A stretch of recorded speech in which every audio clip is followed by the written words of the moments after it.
We're about to crown the first ever I Beg to Differ tournament champion. After 3 weeks and 15 debates, it all comes down to this one winner. 1 million naira.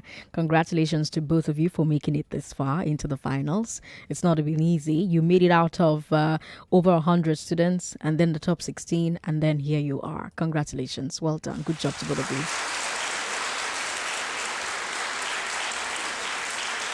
But it's not just 1 million naira. As you know, obiwizi.com is sponsoring their Beg to Differ tournament.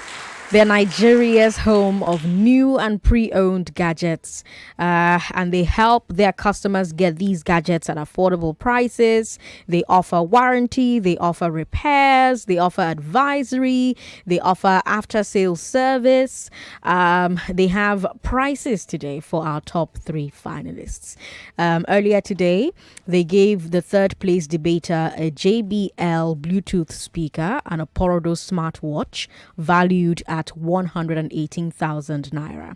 Please let's put our hands together for them. They did fantastically. At the end of this final, they will present the second prize, a Nintendo Switch valued at 257,000 naira. We need to keep clapping for them. It's pretty brilliant. Nigeria Info will also give them a cash prize of 250,000 naira. Let's put our hands together for Nigeria Info FM as well. Our champion will get a desktop PC, an HP printer, a Bluegate UPS, all valued at 373,000 naira. And that's in addition to the 1 million naira cash prize from Nigeria Info FM Lagos. A big thank you to obiwizi.com. You can visit their branches in Ikeja, Lekki, or Abuja. Their website is obiwizi.com. Now let's debate. My God, I am so nervous. I don't know if anybody else is nervous, but I am so nervous, like so nervous. But before I introduce the debaters, let me introduce the judges. We have 3 of the sharpest, most objective intellectuals ever to grace the radio. Our first judge is the host of Listed Lagosian,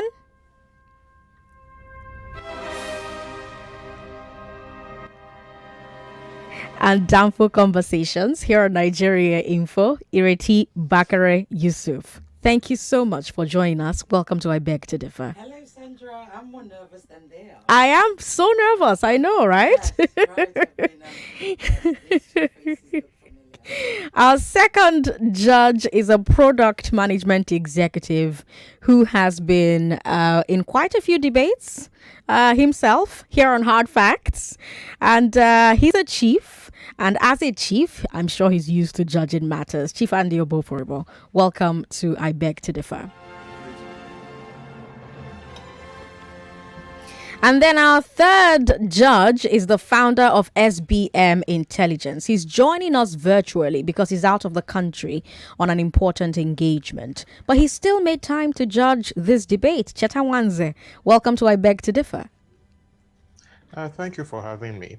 And Lagos, of course, you are listening and you can watch on Nigeria Info 99.3. That's Facebook, Nigeria Info 99.3. Facebook, Nigeria Info 99.3. YouTube, Nigeria Info FM. And now it's time to introduce our VIPs. Our last 2 standing, our finalists. This is the last time that I get to say this particular tournament, in this particular tournament. So here are the debaters. Our first debater is in class 9 at Avi-Cenna International School. She's 13 years old. In the round of 16, she told us everybody should learn to code. In the quarterfinal, she explained why protests should inconvenience the general public. And in Monday's semi-final, she made the case that Nigeria is ready for electronic voting. Tanvita, Koushik, welcome to I Beg to Differ. Thank you so much. Our second debater is in SS1 at VicMob High School. She's 12 years old. In the round of 16, she argued that virtual learning was not better than in-class instruction. In the quarterfinal, she explained why corporal punishment should be criminalized. And in Tuesday's semi-final, she said protests don't need to have leaders. Emmanuella and Nnadi, welcome to I Beg to Differ. Thank you.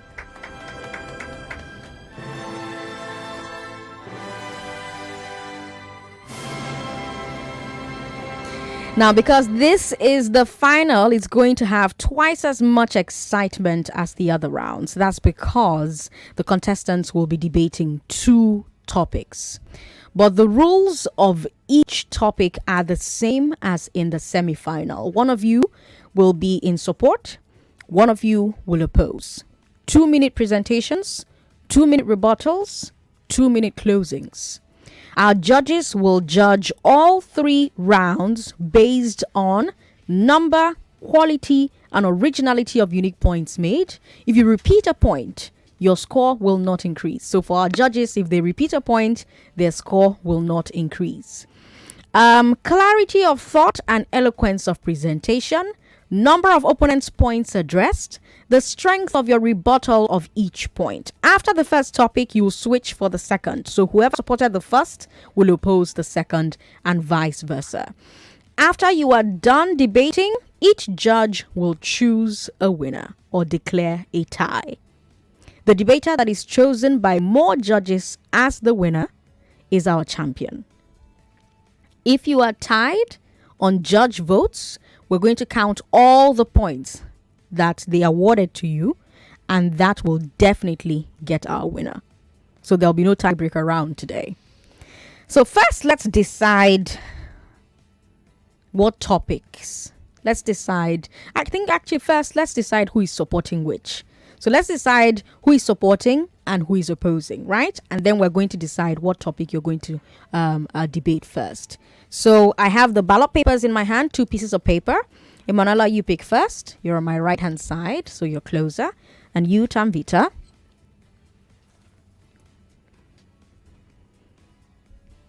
What did you pick, Emmanuella?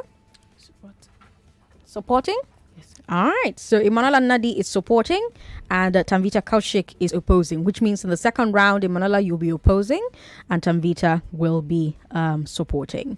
All right, then. Since Emmanuella chose supporting, I will give you a chance to also pick which topic you're going to do first. Hold on. A piece of paper just fell. Let me pick it up. All right. Here you go.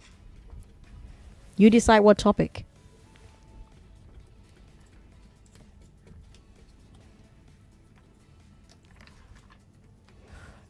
Commercial motorcycles should be banned all over Lagos. All right. Commercial motorcycles should be banned all over Lagos. That's our first topic. That's our first debate topic. Well, once again, congratulations to both of you. Good job on making it this far. Good job. Great work. In the second round, Emmanuella will oppose that state governments should control value-added tax, and Tanvita will support that state governments should control value-added tax. Now let's find out, who's going to win round one. It's time to debate, ladies. The presentation round. Let's start with you, Emmanuella, the motion supporter. Remember, 2 minutes. Everyone craves a working system. Everyone wants a society where everything works in favor of them. The incessant rise of the motorcycle operators in Lagos State cannot be overemphasized. What if the whole scenarios change? What if there is a reduction in the number of motorcycle operators in all over the state? These are the questions I'm here to answer today. Good day, moderator, panel of judges, accurate timekeeper, my co-debater, and of course, my ever-attentive audience. My name is Nnadi Emmanuella Amarachi, a proud and vibrant student of VicMob High School. I'm here to support the notion which states that commercial motorcycles should be banned all over Lagos. Firstly, a considerable reduction in crime rate. These Okadas, or preferably said motorcycles, are the easiest and faster means of escape in criminal scenarios for criminals. And banning of these motorcycles would help to reduce crime rate. Lack of physical comfort, nothing to rest on when traveling on a long distance, and there's nothing to put their leg on, therefore creating inconvenience for the passengers. Also, it is very difficult to have maximum comfortability on a motorcycle, especially when burdened or when it's raining or under a scorching sun. Limited storage and luggage. Motorcycles were built to convey humans and not luggages. Overloading could cause accidents also. The safety concern. Most riders are adamant to traffic laws, and this is due to illiteracy and their incapability to read and write. This also makes them incapable of understanding traffic laws. Health hazard. Passengers are exposed to other diseases like tuberculosis and skin diseases, and this could also cause terminal diseases like lung cancer. I hope with this germane point of mine, I've been able to convince you that commercial motorcycles should be banned all over Lagos. Thank you. Thank you very much. Good job. And now, Tanvita, your time starts. Fortune Okudaye. This is the name of a 24-year-old woman who's been driving commercial motorcycles since the age of 11 in order to pay for her education. She faced humiliation and accidents, but now she's so successful. Good day, honorable judges, my esteemed timekeeper, my fellow co-debaters, and our wonderful listeners. My name is Tanvita Koushik. I'm 13 years old, and I'm against the motion that states, should commercial motorcycles be banned all over Lagos? Firstly, and most importantly, the whole concept of banning something does not solve the problem. It just leads to more protests and more backlash, as seen in Ikorodu in 2020. Instead, if we actually want to solve the problem, let's focus on regulating Okadas or commercial motorcycles instead of just banning them altogether. Secondly, commercial motorcycles are fundamental. They're fundamental parts of transport in Lagos. They're known for being fast, taking from location to location, being convenient, being accessible, and most importantly, being comfortable for disabled people. Over 27 million Nigerians cannot use any other form of transportation without a sense of discomfort. Additionally, at least 8 million Okadas are active in Lagos. Even though lag bus vehicles and last mile buses are being introduced, it doesn't really help with that because they're being released at a very slow rate. If we want to make up for the lack of commercial motorcycles in Lagos, then we're going to have to release them at a much faster rate, which the Lagos state government is not being able to do. Fifthly, an apparent problem amongst motorcycles is the crime rates, but like I've already stated, banning them does not help with that. For example, if you look at what's happening in Abuja, the Akomaran has signed a system of understanding with the Cleveland investment, which helps to curb crime rates with the use of ICT, which is an example of an alternative to just banning them. Moreover, with the rise of entrepreneurship ideas that are related to Okadas, it doesn't make any sense to ban them. Look at Gokada, look at Go Ride, look at all of these companies that have started up due to Okadas. The amount of economic loss that would come along with that is extremely not beneficial to Lagos State. This leads to my next point, which is that the economic loss that comes with the banning of commercial motorcycles is that it's going to be extremely unbeneficial to the whole of Lagos State. So in conclusion, we can already see the impacts of the existing bans of commercial motorcycles, which is how we can conclude that banning them all across Lagos doesn't benefit us in the long run. Thank you. Thank you very much, Tanvita Koushik. Well done. Good job.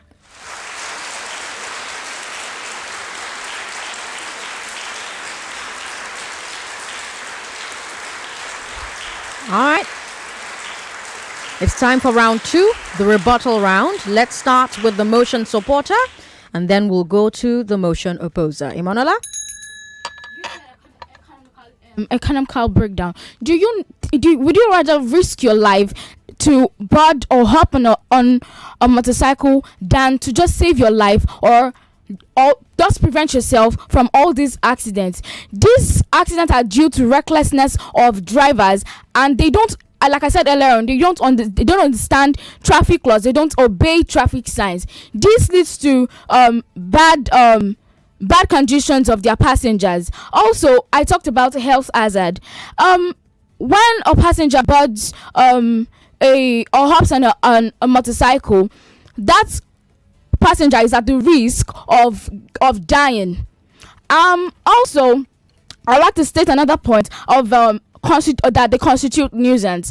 Most commercial motorcyclists are mostly found arguing or disagreeing with vehicle drivers, and this causes hindrance to easy access to roads.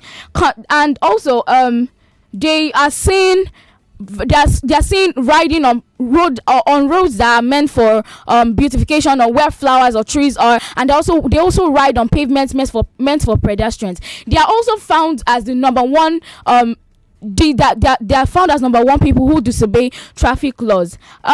Smugglers use motorcycles to smuggle contrabands into the country, because the law enforcement agency only focuses on vehicles and other means of transportation, but they don't focus on these motorcycles. But they don't know that these motorcycles are even the major way of smuggling contrabands. Thank you. Thank you very much, Emmanuella and Nnadi. Well done. Good job. Tanvita, your 2 minutes starts now. Thank you so much. All protocols being duly noted. Some of the points that my opponent stated was firstly the increase in crime rates. As I've said before, the example of what's happening in Abuja. The Comorans signed a memorandum of understanding with another company in order to actually use ICTs to solve the problem, instead of just banning Okadas. See, you're just banning one form of vehicles right now. What if tomorrow, to continue the corruption rates, they go to like another form of vehicles? Will you ban that vehicle as well? It doesn't really make sense. If you want to actually stop the problem, you stop the problem. You don't just ban what's causing the problem, you get. So the second thing that you talked about is physical comfort. Well, not true actually, because disabled people, a survey was taken over 27 million Nigerians who are all disabled, and they stated that Okadas were actually the most physically comfortable vehicles for them to use. Secondly, he talks about rain and scorching sun. That's actually a pretty easy problem to solve. If you look at Gokada and like Go Riders, all their motorcycles usually have an umbrella feature with them, which helps to protect from both of the features that you just stated. Furthermore, he talks about overloading. That's again a problem the government needs to solve. You need to look at regulations rather than just banning the Okadas. You need to come up with regulations for overloading rather than just banning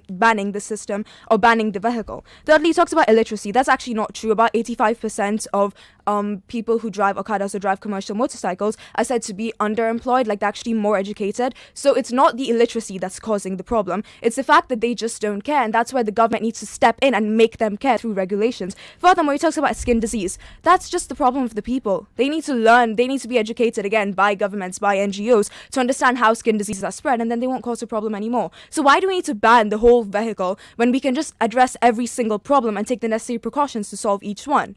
Thank you. Thank you very much, Tanvita Koushik. Well done. Lagos, if you're listening, don't forget you can watch as well. Go online, go on Facebook, Nigeria Info 99.3, go on YouTube as well, Nigeria Info FM. But if you miss it, if you just got in your car and so you've missed some of the first round or some of the second round, this will air on Wazobia Max TV. Wazobia Max TV is available on Star Times, on DSTV, and on your regular TV if you don't have cable. Tune to channel 57, channel 259 on DSTV, channel 98 on GoTV, and channel 153 on Star Times. All right, it's time for the closing round. Final words on the topic. We'll start with Emmanuella, the motion supporter. Your time starts now. Motorcycles has a limited number of people that they carry. And you cannot.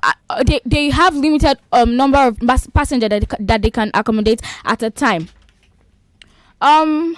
Reduction in rate of accident. There are different safety measures that Okada riders do flaunt. The safety rules that they flaunt are the most important ones, and then causing nuisance in the whole state. These are part of the reasons why they should be banned. Social distancing.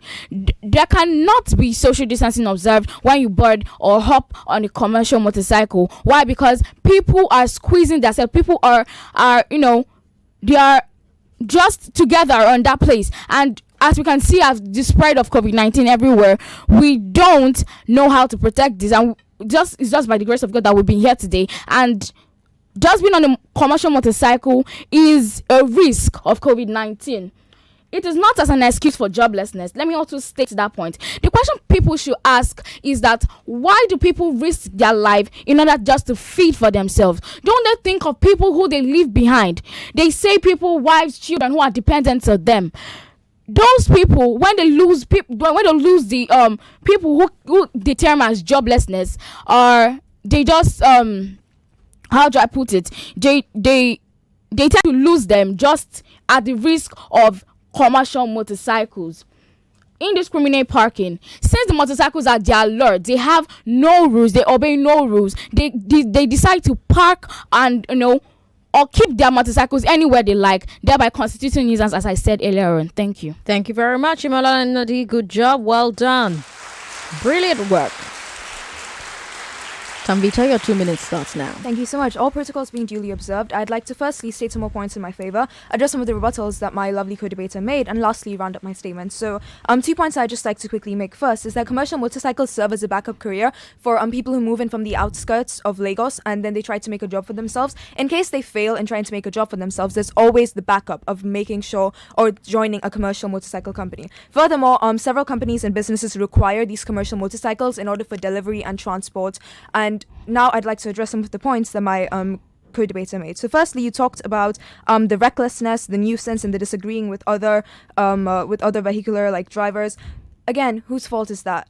I mean, if you're really going to look at they're causing conflict, shouldn't that be like the government's officials to come in and make sure that conflict isn't happening? Are you really going to ban like a whole vehicle just because the people driving those vehicles are causing conflicts? It doesn't make any sense. Furthermore, if you're going to talk about the harming of nature, again, regulations. If you basically people are driving on where pedestrians walk, there needs to be regulations. There needs to be police officers who are actually on duty doing their jobs to make sure that these commercial motorcycles do not harm people's lives. That is basically the job of security officials, to make sure that these vehicles do not disturb people's lives. So if you're going to ban a whole vehicle just because of things like parking or just because of things like smuggling, which they should be stopping, it doesn't make any sense. It's basically just looking for an easy way out by banning these vehicles. It does not make sense. First, you talked about COVID measures and safety measures. Well, again, awareness needs to be spread. People need to wear their masks. Firstly, you don't see a lot of commuters doing that. So that's one of the first things that, if you really want to talk about COVID regulations, that's one of the first things that should be put into place. Secondly, you talked about like a lack of jobs. Whose fault is that? Is that not the job availability in Lagos causing the people to instead go for Okadas? Which essentially leads me to another point, which is that when you try to ban a whole set of vehicles, what about all those people? What about all the unemployed people? What about all the economic loss that causes? You've not addressed that. So in conclusion, it does not make sense to ban an aspect of life that provides jobs and life skills and its convenience for the general public. Instead, you should actually solve the issues, and those should be our focus. Thank you. Thank you very much. Good job. Well done to both of you. Thank you for a fantastic round one. We're going to take a break. When we come back from this break, it will be time for the second topic. The judges will not tell us the scores yet. Remember, each judge will add up the debaters' points for both topics and cast their single vote for one winner. Now, we'll take a break, Lagos, but you can still keep those comments coming on Facebook. Facebook is Nigeria Info 99.3, YouTube Nigeria Info FM. I'm Sandra Ezekwesili. You're listening to the final of the I Beg to Differ tournament. This is the maiden edition of this tournament. We will decide the first ever winner of the I Beg to Differ tournament when we come back from this commercial break. Don't go away. To grow a business in Nigeria, your connections have to be strong. And I'm not talking about some godfather in the villa or plugs in the corridors of power. No, it's the small, everyday connections like how quickly do you address customer queries? How effectively do you track your staff progress? That's the kind of connection we're talking about. And to be that connected, you need a reliable partner like Airtel Business. That's right. With Airtel Business, you enjoy reliable, unlimited fixed internet that keeps all your business connections seamless. You also enjoy 24/7 dedicated care lines. Contact Airtel Business at ng.airtel.com today. Airtel, the smartphone network. Virtual meetings, online shopping, mobile payments, and even online weddings. Alert, your pocket-friendly digital bank is your plug to own your world, as you can transfer funds, pay bills, buy airtime and data, and perform all bank transactions from your comfort zone with zero stress and zero hassle. Download the Alert app today on Google Play Store and on the iOS App Store. Alert, powered by Wema Bank. To grow a business in Nigeria, your connections have to be strong. And I'm not talking about some godfather in the villa or plugs in the corridors of power. No, it's the small, everyday connections like how quickly do you address customer queries? How effectively do you track your staff progress? That's the kind of connection we're talking about. And to be that connected, you need a reliable partner like Airtel Business. That's right. With Airtel Business, you enjoy reliable, unlimited fixed internet that keeps all your business connections seamless. You also enjoy 24/7 dedicated care lines. Contact Airtel Business at ng.airtel.com today. Airtel, the smartphone network. You are listening to your number one station for talk. 99.3 Nigeria Info. Let's talk. After 2 weeks of intense competition, If people do not agree with you, coming out and standing in their faces will not change that.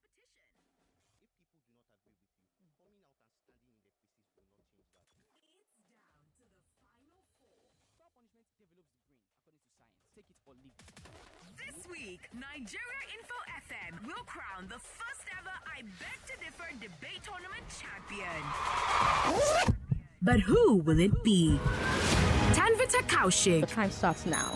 We have about people repeating points isn't going to help the public, it's just going to annoy them. Emmanuella Afolarin, So money is not really what you went there to go and do. You went there to gain work experience and to help serve your country. In the end, man, Emmanuella Nnadi, corporal punishment has a psychological effect on students, which degrades their IQ.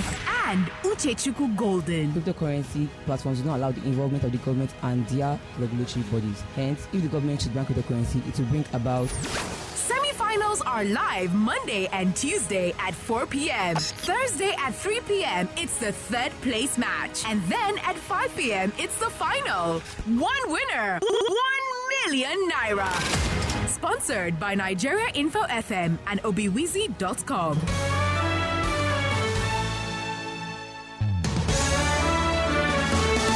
I'm Sandra Ezekwesili, your moderator. We've just done our first topic and we've gone 3 rounds in that topic. We've got Emmanuella Nnadi here facing Tanvita Koushik. Emmanuella is 12 years old. Tanvita is 13. Emmanuella is in SS1. Tanvita is in JS3, class 9 at Avi-Cenna school at Inikeja. Emmanuella is a student from VicMob High School. Now let's move to our second topic. The judges, like I said before the break, are not telling us the scores yet. Each judge will add up the debaters' points for both topics, cast their single vote for one winner. Now let's move to topic number 2. Time for round 1, the presentation round. We'll start with the motion supporter who opposed the previous motion. And this time you're talking to us about state governments being allowed to control value-added tax. Tanvita, your time starts now.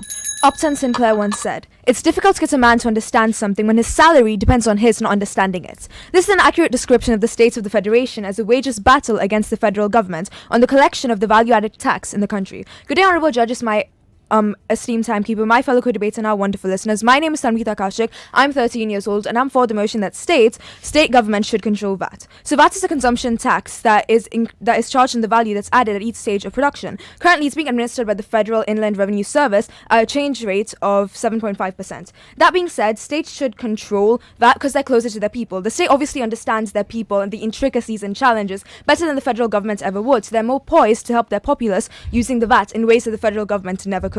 Furthermore, the process of federal allocation just makes states less productive. Once this process stops, the states will start working towards physical autonomy. As of right now, they just go to Abuja every year with their cap in their hand asking for federal allocations. This leads to my next point, that their unproductivity can be seen through their ratio between their federal account allocation and their internally generated revenue. In states like Kano, Akwa Ibom, and Ondo, federal allocation has been double or triple of the IGR, yet their out-of-school rate is still as high as possible. See, children's education is a determinant of how well a state is doing, so using this, it's apparent that the federal allocation of money to states is not suiting them. It's not helping with the problems in the state. Fourthly, with the federal government controlling VAT, it's a disproportionate contribution paradox comes along with it. To illustrate this, 3 of the 37 states in Nigeria produced 81% of the VAT, and the rest of the 33 states only produce 14%. Yet they all get almost an equal amount. This certainly isn't fair. The amount they receive and the amount they get back is not proportional. My next point is physical autonomy. If states received what they contributed, physical autonomy would increase, and the estimated... Thank you, Tanvita. Good you. job. Well done. Let's put our hands together for her. She's done fantastically. Okay.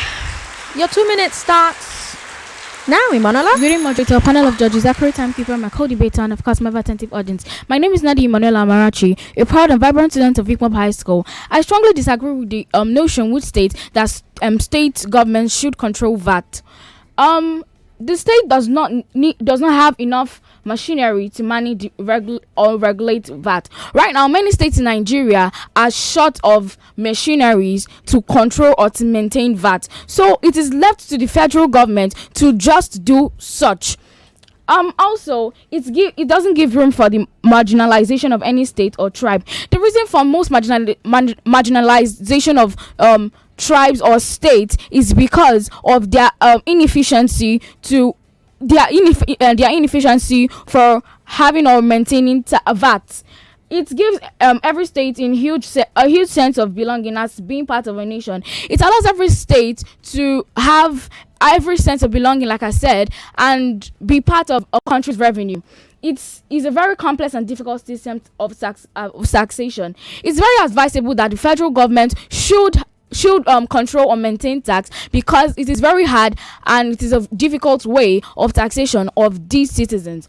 It is federal government should also control and maintain VAT, because it is going to lead to difference in VAT policies. It will be good and it will lead to it won't be good and it will lead to unhealthy political. Speak into your mic, please. It won't be good and to lead to unhealthy political competition and lobbying.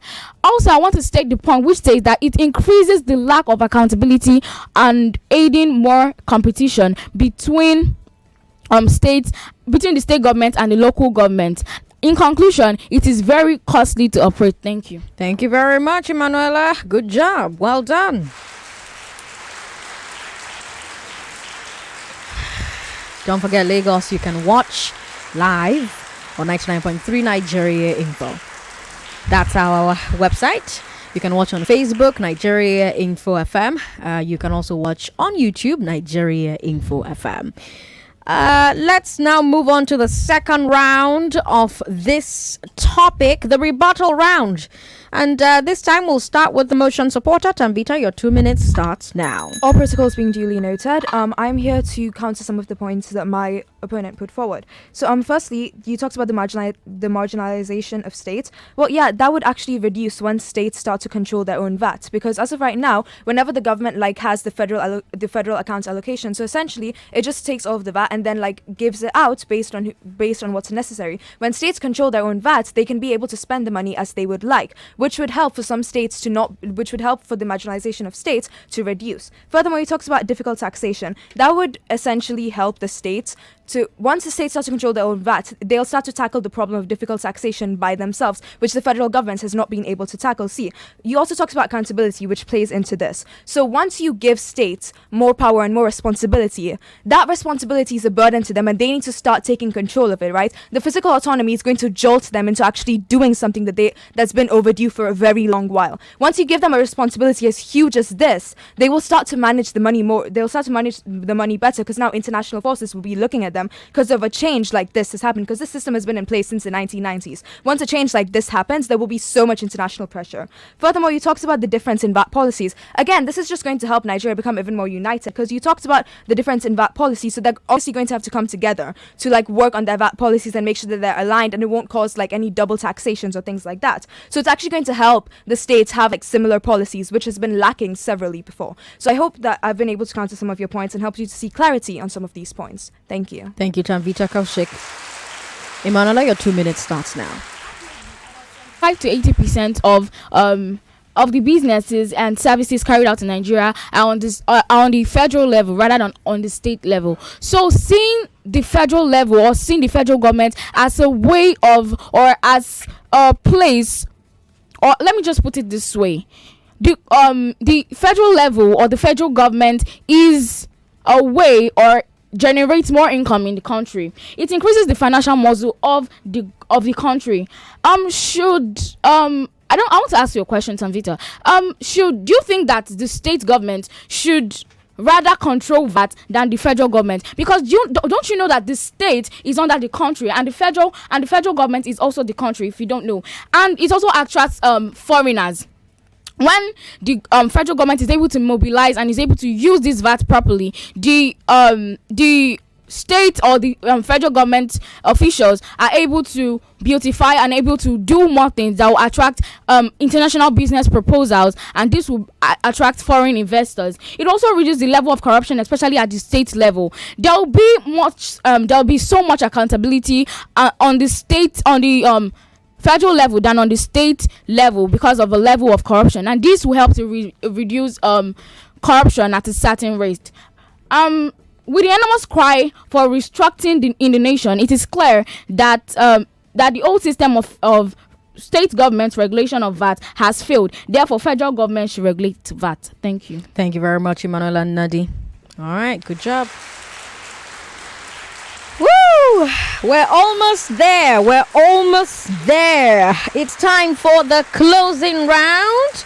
Final words on the topic. We'll start with the motion supporter Tanvita Koushik. The final 2 minutes of their Beg to Differ tournament. Thank you so much. All protocols again being duly observed. I'd like to use this time to address some of the rebuttals my lovely co-debater made and round up some statements that I have made. Okay, so firstly, you talked about the marginalization of states, which again, that only happens when the federal government is involved, wherein the federal government prioritizes some states over others. For example, Lagos produces about 55% of the VAT, of the total VAT of the country. However, it's not getting that much back. Now, if you want Lagos to get back the taxes that it's given to the country, that's given to the FAA, then we need states to manage their own VAT. Secondly, you talked about the state being under the country, and that point didn't quite make sense, because even though the state is under the country, even though it goes to local government, state government, and the national or the federal government, well, the state government still is not getting physical autonomy over their VAT, and that's what we're demanding right now. Also, you talked about how foreigners can be attracted because federal governments will be improving and beautifying certain places. Well, why can't states do that?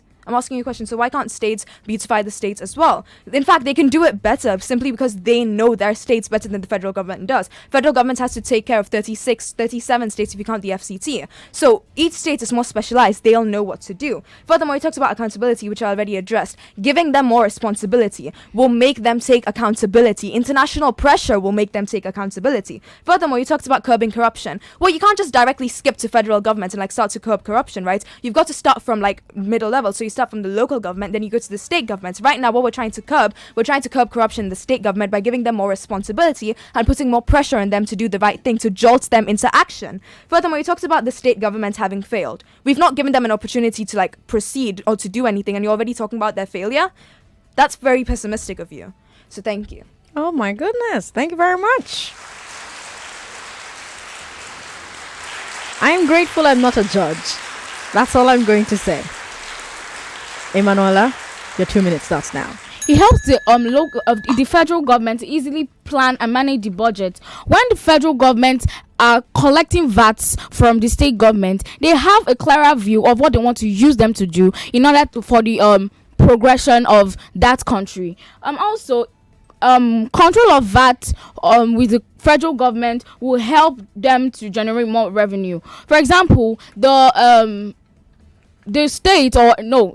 country is generating more revenue, and the states are there's a corruption right now in Lagos State, from the toll gate to the port, and this money, a bit of them are being drafted out from that money that's supposed to give to the federal government. So I don't see any reason why you will say that the state government is more accountable than the federal government. Under items 58 and 59, it is clear that it is unconstitutional for the state government to control VAT. According to the constitution, the federal government is meant to sustain, collect, and budget with these VATs that are collected from the state government. So, with the state government corrupting, and with the corruption of the state government and them not giving honest records of that VAT to the federal government, is very disappointing. I hope with this content point of mine, I've been able to convince you and not to confuse you that federal government should control VAT. Thank you. Woo! Thank you to both of you for a fantastic debate. What a fantastic final, Lagos. Both debaters really deserve a round of applause. My goodness, wow, you gave Lagos an excellent show, you both. Congratulations, good job. And it's not just today either. This is the fourth time that each of you is debating in the studio, and each time you have both brought fire. Now we're just collating the results from the judges. Goodness. Now, while they do that, Lagos, let me tell you, we're still streaming live. I see you. I see all your comments. Your comments are fantastic. Lots of fans on both sides. Tanvita has a lot of fans. Emmanuella has a lot of fans. I wish I could take calls, but I won't because, we need to announce the results first before we come to the phone lines. But I have to tell you both, you have done phenomenally. And hey, Lagos, if you just tuned in, and you're wondering, well, what's happening on Nigeria Info today? Our final in the debate tournament, their Beg to Differ student debate final. That's what's happening here. We've got Tanvita Koushik. She is 13 years old. She's a student at Avi-Cenna International School. It's in Ikeja. And she is in JS3. And she just faced off 12 years old Emmanuella Nnadi. Emmanuella Nnadi is a student at VicMob High School, and they have gifts waiting for them depending on who wins or loses this round. So we've got 1 million naira up for grabs. 1 million naira from Nigeria Info FM. That's not all. They have a desktop PC courtesy obiweezy.com. Obiweezy also has a printer available, a UPS available, all of these things valued at 373,000 naira. That's in addition to the 1 million naira that either Tanvita or Emmanuella will get if they win. And then, of course, whoever doesn't win, whoever comes second, will still get some money from Nigeria Info FM. It's our house. You can't come in here and leave empty-handed. So we'll give you 250,000 naira for your trouble, and we'll also give you a Nintendo Switch from obiweezy.com. This has been amazing. My judges are looking at me like they're done. Are we done, judges? Are we ready? Are we done? Oh, we're done, huh? Okay. Laura, please help me pick up the scores from the judges. And let me look at it over here.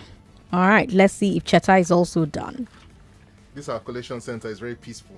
Oh, it's very peaceful, eh? Well, I've never felt so important. I feel like I'm judging the world, I don't know, World War, whatever. Okay. I've never felt so Unnecessarily important. peaceful. I don't know why they Are you looking for people to come and snatch ballot box? Kata kata. Huh? Don't start kata kata. Okay. I expected to have been kidnapped by this point. Okay. As an INEC returning officer. Okay. Really, I'm really scared. I was really nervous when I was judging both of you. I was like, okay, no, yes, okay, no. I literally was. I'm like, I'm hoping I'm doing this correctly. Okay. It was scary. Well, let's take a look at the results. They're in, and of course, there can only be one winner, right? So, Chief Andy Oboforibo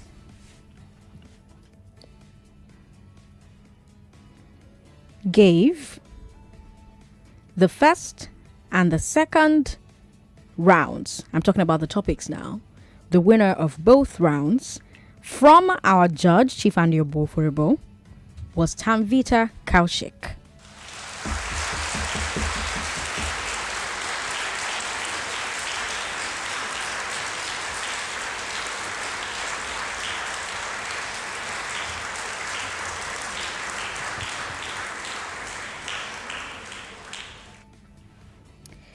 And then let's come to Cheta Wanze. Cheta Wanze voted for Tanvita Koushik.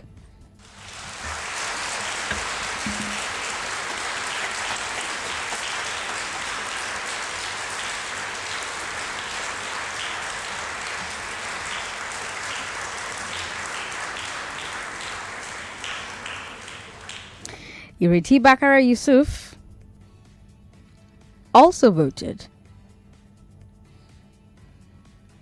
for Tanvita Koushik. Congratulations, Tanvita. You just became the very first winner of the very first I Beg to Differ tournament. Thank you so much. Congratulations. Well done. Thank you. Well done.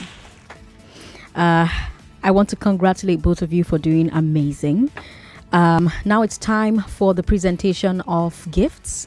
We will have the honor of having the CEO of Cool FM, Wazobia FM, and Nigeria Info FM do us the honor of presenting 1 million naira to Tanvita Koushik. Tanvita, I am so proud of you. Well done. Good job. Emmanuella and Nnadi, you did brilliantly. Well done. Keep your head up. This is fantastic. Serge Nadeem is in here. Please come in, sir.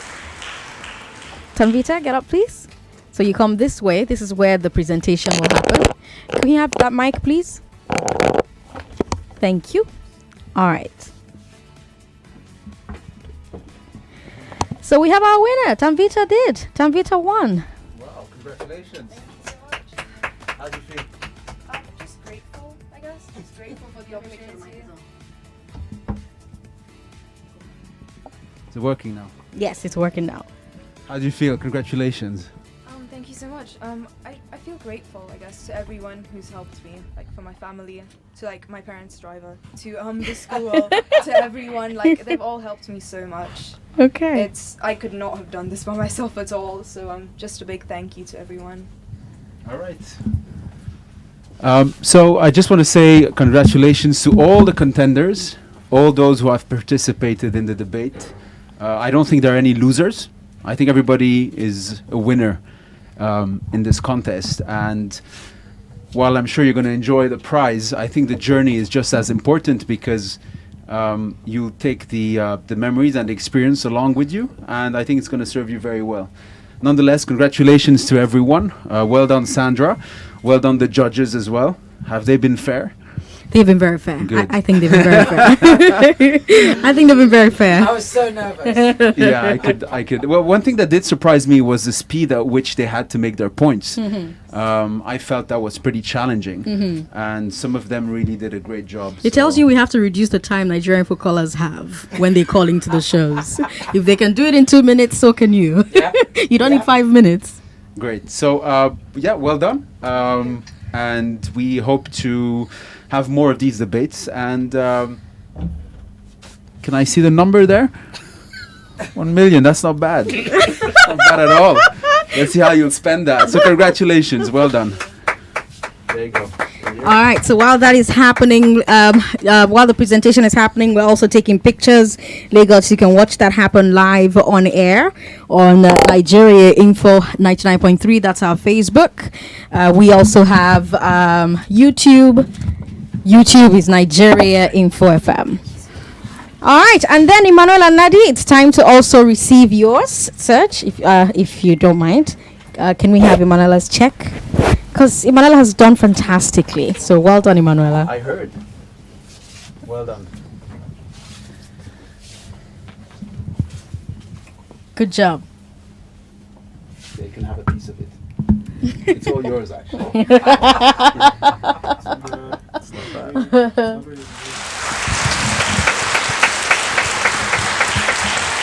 Good job. Well done. Congratulations, Emmanuella. Congratulations. Okay. So we have the third and the fourth. Let them also come in so that we can present theirs to them as well. So I'm speaking about Uchechukwu Golden and Uchechukwu Golden and Emmanuel Busari are following. Then the rest of the gifts will be presented to you as well. Do we have the representatives from obiwizi.com? Can they come in? Can they come in as well? All right. All right, so we have our fourth place winner in the studio. But first of all, let's talk to Uchechukwu Golden. Uchechukwu Golden, congratulations again. Well done. Good job. Good job. Congratulations to you. How do you feel? I feel grateful. I feel excited. I feel overwhelmed about actually. Thank you, Nigerian Food. Thank you, sir, for this opportunity. Yes. Well, thank you for the courage to participate. Well done. Congratulations.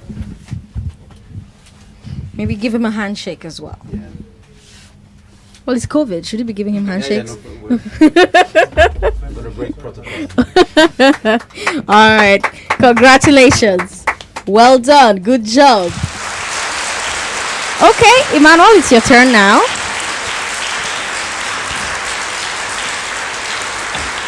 Emmanuel is 12 years old. Emmanuel wasn't even supposed to be in the debate, but he was so good that he made it into the top 16. So congratulations again, Emmanuel. Well done, huh? Congrats. Yeah, hold it.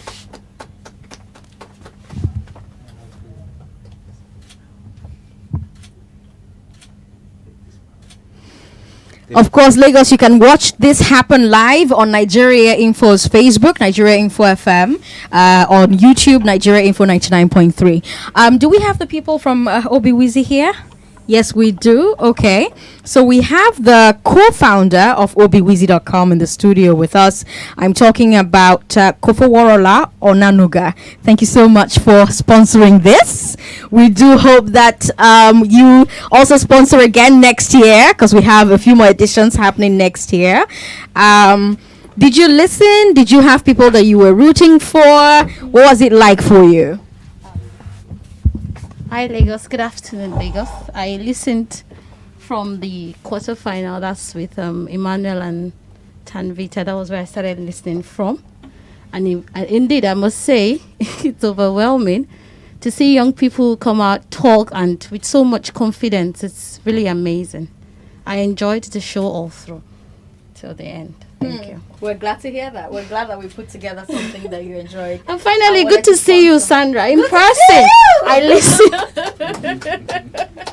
Okay, so we have gifts from them as well. If we have strapping gentlemen who can help us bring those gifts, and we can present those gifts as well. So let's start with Uchechukwu Golden, because his is the smallest. So let's start with that before we go to the big guns. And then we can just present one thing from the complete computer set. We don't need to build the whole thing. Okay. Thank you very much. And thank you so much to obiwizi.com for doing this. Lagos, don't forget that you can go to obiwizi.com to shop for your brand new and pre-owned gadgets. And they can also offer you pre-sales, after-sales repairs. Here you go. Congratulations again. I hope you have a thing for music. Well done. Good job. That should be helpful when you write your WAEC next year. Yeah. Okay, so Emmanuella? Want me to hold this for you? Okay, can we have the Nintendo Switch for Emmanuella? She's our second place winner. The Nintendo Switch is going for over 200,000 naira. Thank you again to obiwizi.com. Thank you so much. Congratulations, Emmanuel. Congratulations. All right, so Uchechukwu got a JBL speaker and a smartwatch that cost 118,000 naira. And for our prize winner, Tanvita Koushik, getting an additional 373 grand in products from obiwizi.com. Thank you so much, obiwizi.com. So she gets, her eyes just widened. She can't believe how huge it is. You just maybe put it on the thing. I don't know how the picture's going to get it. Will the pictures capture it? Put it on the console. Well, our CEO is here, so if it spoils, he will forgive us. All right, so just hold it. Yeah, that's fine. I can waiver that one. Okay. Congratulations, Tanvita. Congratulations, Tanvita. Congratulations to all four of you. Please don't go so that we can all take group pictures, because I want to tell everyone that, I met the cool kids who won the very first round of their Beg to Differ tournament. Lagos, that's all the time we have. Thank you so much for being a part of this. Thank you so much for giving us 3 weeks of your time. We're going to do this again next year. If you'd like to be a sponsor, just let us know. We'll make sure that you get your money's worth. Up next is the news at 6 o'clock. When that is done, we will bring you Lisa Legoshan with Ireti Bakare Yusuf at 6:30. And of course, the sports gang will take over from 7 o'clock. I'm Sandra Ezekwesili on social media. Those were your hard facts, Lagos. Good night.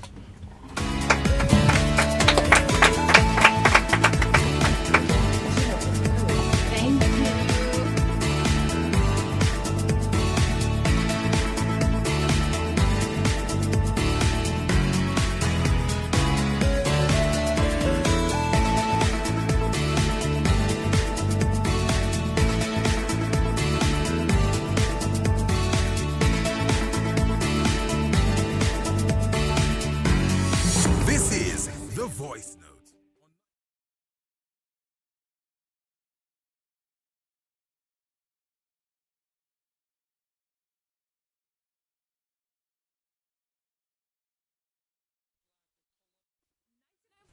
Nigeria Info. We are more than just radio.